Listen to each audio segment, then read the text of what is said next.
In this video, we're going to take a look at how we can add some smaller debris to the faces of the objects that are fragmented in here. So as an object, a concrete object fragments like that, it's very rare that we get a very sharp cut, or we're going to have some smaller rocks there, or smaller debris that are going to be emitted from those areas. So that's what we're going to do. I'm going to go here, and just to show you before we go, I'm going to do it on a few blocks so that you can see the effect. So we've got these blocks there that are falling down, and if I select one of them, if I go into face selection mode, you'll see that I've selected faces, and those are the faces where I'd like to attach rocks to, or smaller debris.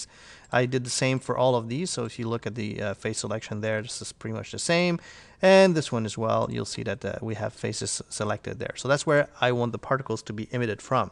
To do that, I'm going to go back to my particle view.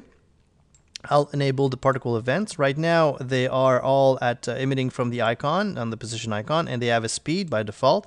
So what I'll do is I'll just delete that speed operator so that they're staying there. They're not animated right at the beginning.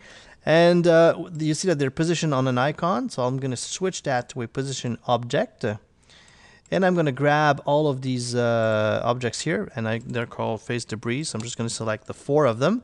And instead of emitting on the surface, I'm going to emit on selected faces. So you see that now they're all emitted, and they're all going to follow. But the thing is that they're not locked to the emitter. So I'm going to turn on here, lock on emitter, and you'll see that they're going to follow those rocks. So now that they are emitted on those faces, they are following the rock. Now we want them to detach as the rocks are falling down. So what we can do is add an edge test in here, and I've got a second event here where I just created a gravity force. So I'm going to attach that to this, and the edge test here, we're going to say we want those particles to detach, between frame 0 and 50.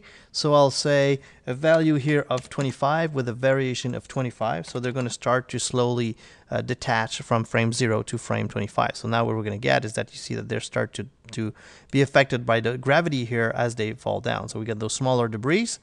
And oops, I'm just going to move this up, and we get this animation where those debris are falling down. So it's a nice way to add some details to fragmentation objects, fragmentation of objects like this.